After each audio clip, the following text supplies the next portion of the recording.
Clean, beautiful coal. Clean, beautiful coal. We love clean, beautiful coal, don't we, Doug? Huh? I'm thrilled to welcome to the White House the men and women who light our cities. And, you know, you do things that people don't even understand. There's so much. You do so much. You heat our homes, fuel our factories, and turn natural resources into American riches and dreams. Our amazing coal miners. Thank you very much, fellas. That's great.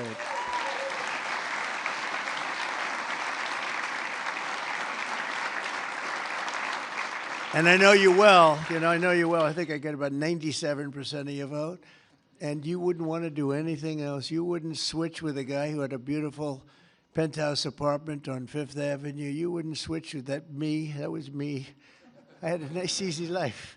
And now I decided to do this. But you know what? We just hit the highest price in the history of the stock market, $50,000.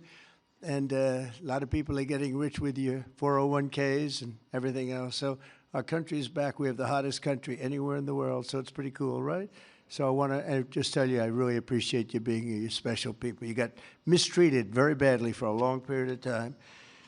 But you've never had a better friend in the Oval Office than me. And I'm proud to officially name the undisputed, when did this come out, Mr. Speaker? The undisputed champion of beautiful, clean coal. We have to proceed. Always, I don't use the word coal. You know, it needs a PR job because it had a bad reputation for a while.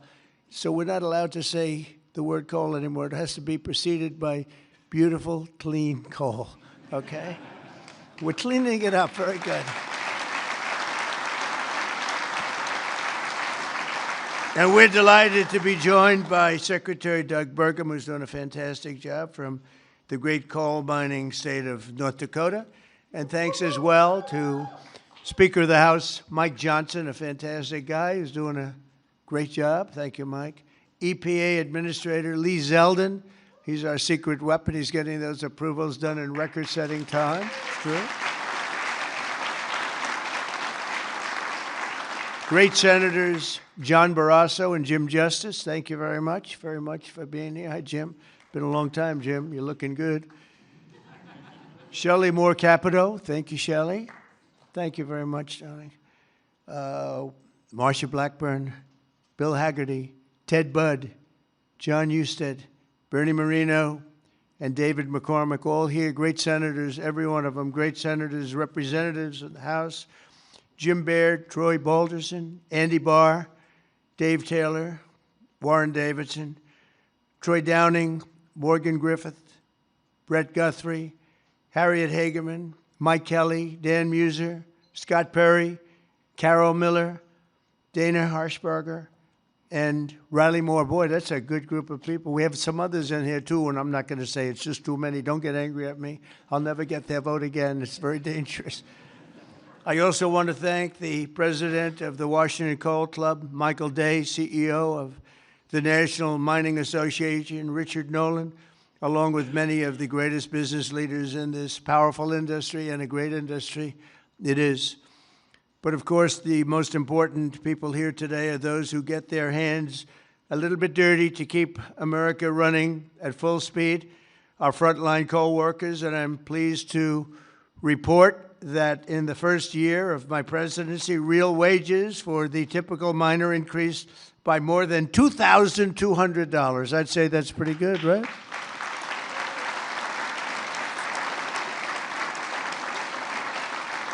And I'll give you the bad news. It's the first time that that's happened in more than 27 years, all right?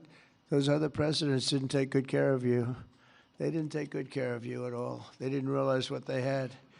The last time many of us were together, I signed a historic executive order to ensure that America's beautiful, clean coal plants would keep running when we need it most, and that's 24 hours a day in rain, sleet, and snow. You know, coal can operate when other substances can't.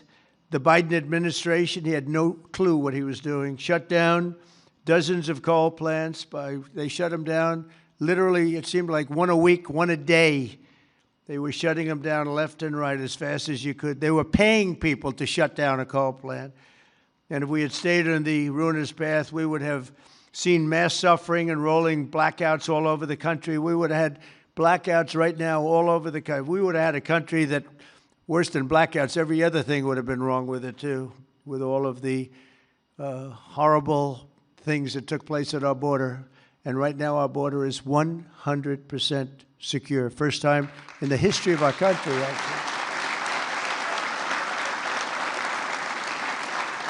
And you see it all the time. So instead, when large parts of our country were hit with winter storms, it was coal that kept the power on, and it was coal that never was bothered by cold weather, warm weather. It's never bothered by anything, just keeps on chugging, right?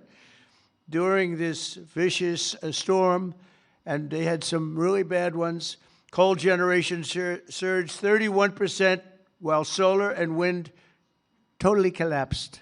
I'm not a big fan of those crazy windmills that are all made in China.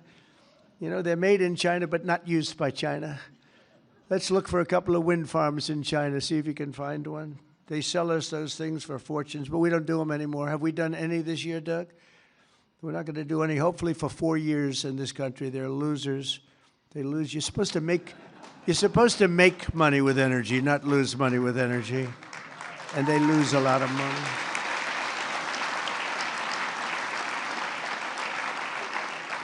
And by the way, they're all over Europe. And, you know, I was recently there, and it's not recognizable what they've done to their beautiful fields and those beautiful, beautiful scenic areas. And they put those wind turbines all over the place, and they're chugging, chugging, chugging, not doing a damn thing, except every time it goes around, it loses a fortune. It's horrible. They've lost their way. Not recognizable. And then I wonder why they don't like me over there. But you know who likes me over there? The people like me over there, I can tell you, because they know I'm right. More than 200 million Americans across 35 states were impacted by the storm, and the only reason most were able to take a hot shower was thanks to the power provided by the most reliable, dependable, and really dependable form of energy that we have, and that's clean, beautiful coal. Biden and the radical left wanted to abolish coal. They did everything they could, everything possible. But on day one of this administration, I ended the war on coal. We terminated the Green New Scam, and we withdrew from the unfair, one-sided Paris Climate Accord. That was another beauty we had. We paid $1 trillion. Nobody else had to pay 10 cents. Already I've saved 74 coal power plants from crushing restrictions and closures that would have been forced to shut down in the very immediate future. And today I'm proud to announce that the Tennessee Valley Authority is taking action to save 2 major coal plants in Tennessee. Tennessee Valley Authority.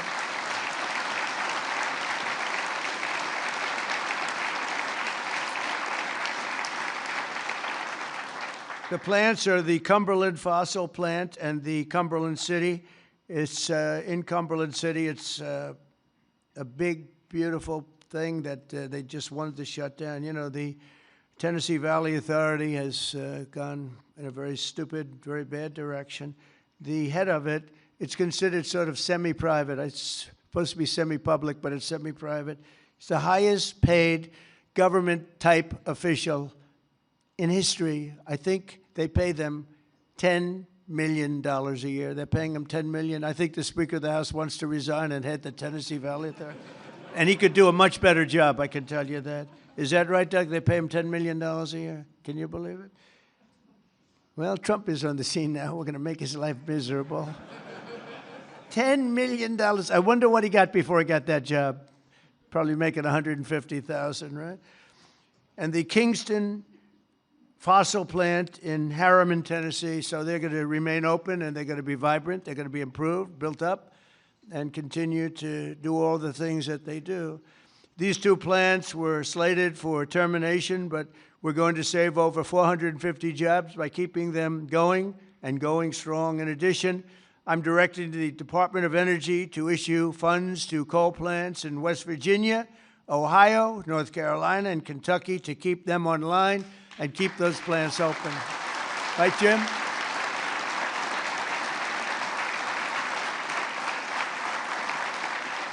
And very importantly, we're also bringing our coal mines roaring back to life. Under 4 years of the Biden administration, Sleepy Joe, not a single permit was approved for a new coal mining project. Think of it.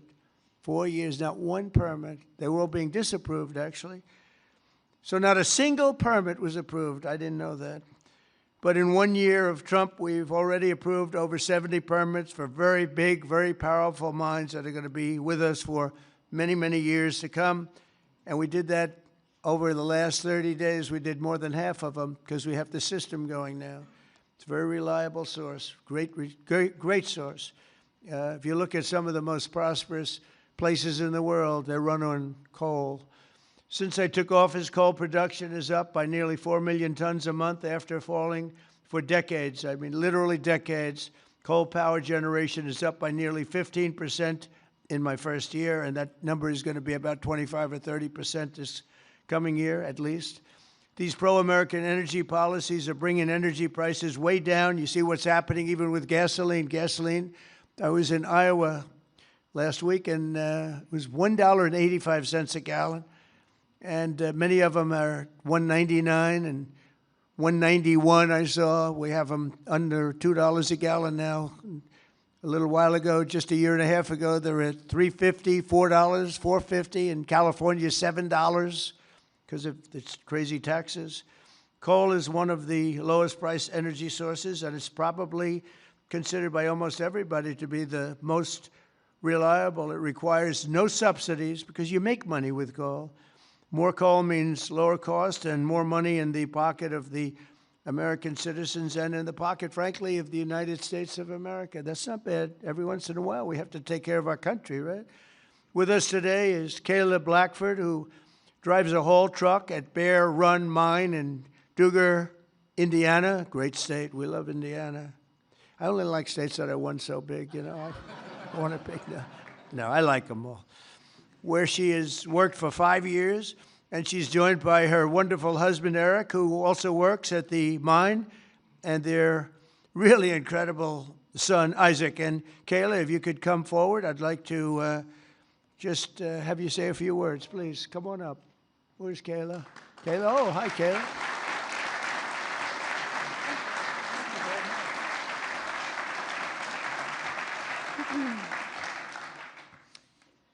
Thank you, Mr. President. As he said, my name is Kayla Blackford, and I am so proud and honored to be here today representing Peabody and coal miners across this country. My husband and I both work at Bear Run Mine in southern Indiana.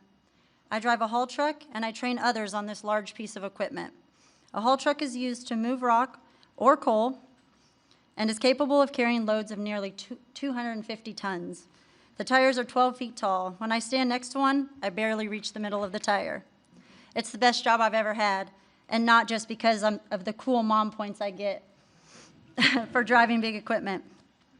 My job supports my family. It supports our community, and it keeps the lights on and electricity affordable, not just in Indiana, but across the country. As demand increases and our lives become increasingly electrified, America needs to generate more electricity, not less. For years, coal miners have felt the weight of policies that made our future uncertain. Over the past year, that weight has begun to lift. My son, Isaac, who's here today,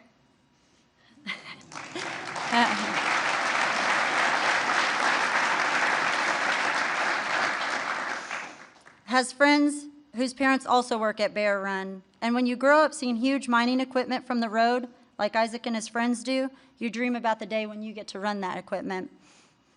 When a mine closes, families don't just lose their jobs. They're often forced to leave their communities, their schools, and their support systems behind. The common sense policies to keep coal plants running implemented by this administration mean that my husband and I can keep working, stay where we are, and continue raising our son in our community that we call home. And the impact is even greater than that because you, Mr. President, have single-handedly kept utility prices affordable, the lights on, and our jobs